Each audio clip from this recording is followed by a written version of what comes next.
Start करते हैं reversibility of light. देखिए नाम से ही कंफर्म है रिवर्सिबिलिटी।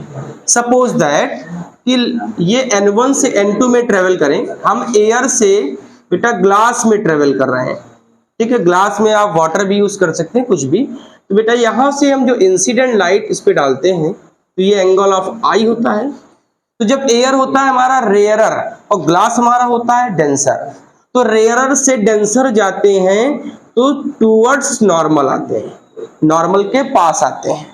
तो नॉर्मल के पास, तो लेट इस एंगल को बच्चा हम क्या कहते हैं, इस एंगल को एंगल ऑफ आर कहते हैं या रिफ्रैक्शन एंगल कहते हैं। और यहां पर बेटा मैंने मिरर लगा दिया, तो आपको मालूम है mirror have to property of bouncing back of light. Light को क्या कर देता है, बाउंस बैक कर देता है। तो अगर हम इसमें फिनोमिना बनाएं तो when light is travelling from first medium to second medium, first medium means air to glass and come back in same path, अपने ही पाथ में रिटर्न आ जाए, तो उसको कहते हैं रिवर्सिबिलिटी ऑफ लाइट। इसको बहुत छोटे में भी बोला जा सकता है कि light is reverse in same path, light अपने ही पाथ में फिर से रिवर्स हो जाए, उसको बोलते हैं रिवर्सिबिलिटी ऑफ लाइट। तो light is back in same path, इसको बहुत छोटे में लिख सकते हैं light is back in same path, light अपने ही पाथ में रिटर्न हो जाए तो उसको रिवर्सिबिलिटी कहते हैं। जरा इसको हम देखो लिखेंगे कैसे। बेटा हमने एयर से ट्रेवल करना स्टार्ट किया, ग्लास में पहुंचे, तो क्या लिखना चाहिए, refractive index of glass with respect to air. हमको लिखना चाहिए refractive index of glass with respect to air. किसका चाहिए, ग्लास का, किसके रिस्पेक्ट में, एयर के रिस्पेक्ट में। क्या लिखूं मैं, ANG। अगर इसी को एनसीईआरटी को फॉलो करें तो NGA, अकॉर्डिंग टू एनसीईआरटी इसको लिखना चाहिए NGA। तो ANG फॉर्मूला बेटा सबको मालूम है, sign angle of incidence upon sine angle of refraction. तो साइन एंगल ऑफ इंसिडेंस क्या है बेटा, I है, और साइन एंगल ऑफ बेटा रिफ्रैक्शन क्या है, R। इसको लेट कर लिया इक्वेशन नंबर फर्स्ट। अब बच्चे यहां से लाइट अगर बैक हो रही है तो लाइट जिस वे में आई, अब ये इंसिडेंट और ये बच्चा क्या हो गई, रिफ्रैक्टेड। थोड़ा सोचो कि डेंसर से रेयर में जा रहे हो, तो डेंसर से रेयर तो नॉर्मल से दूर भागते हैं, तो नॉर्मल से दूर चली गई। तो हम लिखेंगे क्या इसको बेटा, इसको लिखना चाहिए रिफ्रैक्टिव इंडेक्स ऑफ, किसका चाहिए बेटा रिफ्रैक्टिव इंडेक्स, एयर का चाहिए, किसके रिस्पेक्ट में चाहिए, ग्लास में। तो refractive index of air with respect to glass. तो लिखने का तरीका GNA, या एनसीईआरटी के हिसाब से लिखना चाहे तो कैसे लिखेंगे, NAG। बेटा formula sine angle of incidence upon sine angle of refraction. तो साइन एंगल ऑफ इंसिडेंस कितना बच्चा, यहां से चल रहे हैं तो इंसिडेंस हो जाएगा R और रिफ्रैक्शन हो जाएगा I। तो लिखने का तरीका क्या होगा, sine R upon sine I। इसको इक्वेशन नंबर सेकंड लेट कर लिया बेटा, फर्स्ट इनटू मैंने सेकंड कर दिया, तो ANG इनटू GNA। इसी को एनसीईआरटी के हिसाब से लिखो NGA इनटू NAG इक्वल बेटा क्या बना, sine I upon sine R, sine I upon sine R into बेटा sine R upon sine I। तो sine I cancel, sine R cancel.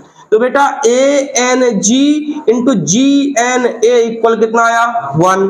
तो क्या बेटा ANG इक्वल है 1 अपॉन GNA के, क्या ANG इक्वल है 1 अपॉन GNA के। देखो रिफ्रैक्टिव इंडेक्स बदल गया, आपने निकाला refractive index of glass with respect to air, it is the reciprocal of refractive index of air with respect to glass.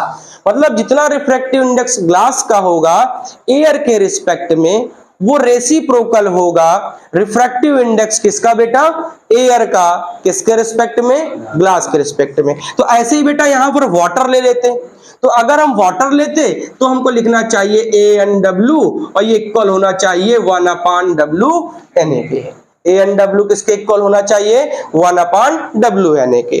थोड़ी देर के लिए मान लो कि हम यहाँ पर 2-3 मीडियम और बढ़ा लें। सपोज दैट हमने बेटा एयर लिया, ग्लास लिया, वाटर लिया और एयर लिया। हमने क्या किया, पहले एयर से ग्लास में गए, ग्लास से वाटर में गए, वाटर से हम फिर एयर में गए। इसको फिगर में हम ड्रा कर देते हैं, फिगर में देखिएगा। सपोज दैट ये हमने 4 मीडियम लिए, ठीक। सारे मीडियम के नाम हम अलग अलग लिख देते हैं। ये हमारा एयर है, ये हमारा सेकंड ग्लास है, ये बेटा वाटर है और ये लास्ट में फिर क्या है बच्चा, एयर है, ठीक। एयर से ग्लास, ग्लास से वाटर, वाटर से एयर में। तो जरा बताओ ये लाइट यहां से चले तो ये बच्चा नॉर्मल, ये नॉर्मल। इस एंगल को हमने लेट कर लिया I1। बेटा एयर से ग्लास, ग्लास ज्यादा डेंस है तो नॉर्मल के पास आ जाएगी, तो नॉर्मल के पास। ये एंगल कितना बेटा, R1। फिर हमने यहां पर क्या किया, जहां पर ग्लास की सरफेस को कट किया फिर से बेटा एक नॉर्मल लगा दिया। अच्छा, ग्लास से वाटर, अब थोड़ा सा समस्या, क्योंकि ग्लास का रिफ्रैक्टिव इंडेक्स 1.5 और वाटर का रिफ्रैक्टिव इंडेक्स 1.33। इसका मतलब ग्लास ज्यादा डेंस है और वाटर कम डेंस है। कुल मिला के हम ज्यादा डेंस से कम डेंस में आ रहे हैं। तो क्या नॉर्मल के पास आएंगे कि दूर जाएंगे, तो नॉर्मल से दूर जाएंगे।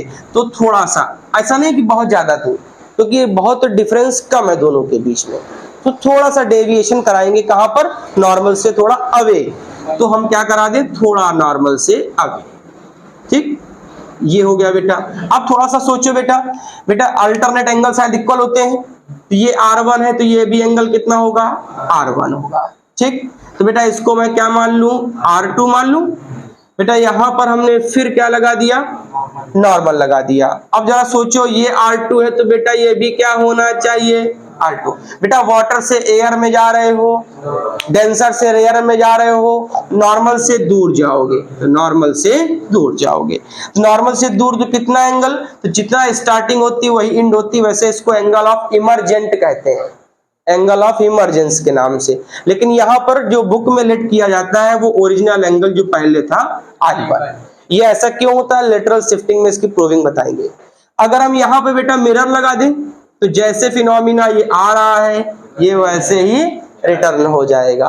तो इसकी प्रूविंग क्या है, WNG refractive index of glass with respect to water बेटा इक्वल होता है ANG upon ANW। Refractive index of glass with respect to water जो इक्वल होता है बेटा किसके रेशियो में, refractive index of glass with respect to air upon में refractive index of water with respect to air. तो ये फॉर्मूला है, इसको जरूर लर्न कर लीजिएगा, क्योंकि जब लेंस मेकर फॉर्मूला पढ़ेंगे, रिफ्रैक्शन थ्रू द सरफेसेस पढ़ेंगे तो ये आपको बहुत यूजफुल रहेगा। नोट करें।